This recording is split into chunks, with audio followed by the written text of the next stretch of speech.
دل و دماغ کے سارے منظر بھول جاتا ہے.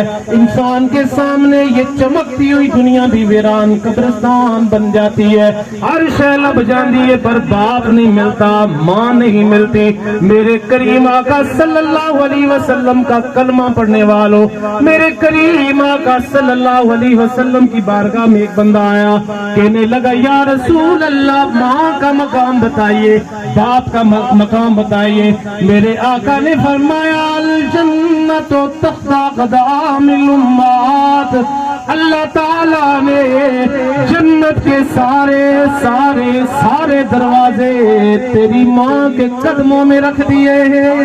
دنیا کے اندر اگر کوئی تیرا کام اٹکا ہوا ہو, اگر تیری کوئی دعا قبول نہ ہوتی ہو تو باپ کی بارگاہ میں چلا جا, باپ کے پاؤں کو پکڑ کر باپ سے کہا کر ابا جی میرے واسطے دعا کرو, اللہ تعالیٰ تمہاری ساری دعاؤں کو قبول فرمائے گا.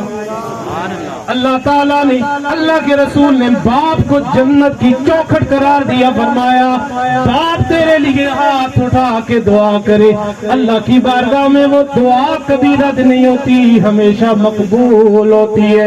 ایک بندہ آیا کہنے لگا یا رسول اللہ صلی اللہ علیہ وسلم ماں باپ کا مقام و مرتبہ فرمائیے.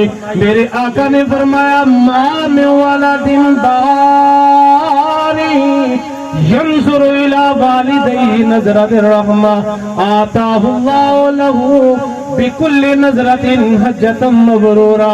فرمایا جو بندہ اپنے والدین کو محبت کی نگاہوں سے ایک بار دیکھ لیتا ہے, اللہ تعالیٰ اسے ایک مقبول حج اور مقبول عمرے کا ثواب عطا فرماتا ہے.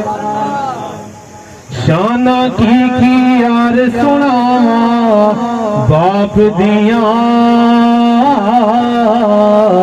اتھرو نکلن ویکھ کے راما باپ دیا. میرے دوستوں, میرے بزرگوں, آخری بات کر کے اجازت چاہوں گا کہ ہر ایک جو بھی انسان اس دنیا کے اندر آیا اس نے جانا ہے, اس نے دنیا سے کنارہ کش ہو جانا ہے. موت ہماری زندگی کو ختم کر دیتی ہے. میاں صاحب کہتے ہیں بڑے بڑے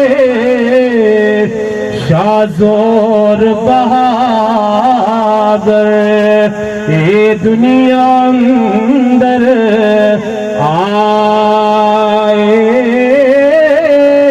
پر جد مکارا موت توجہ پیٹ قبر دے آئے. میرے دوست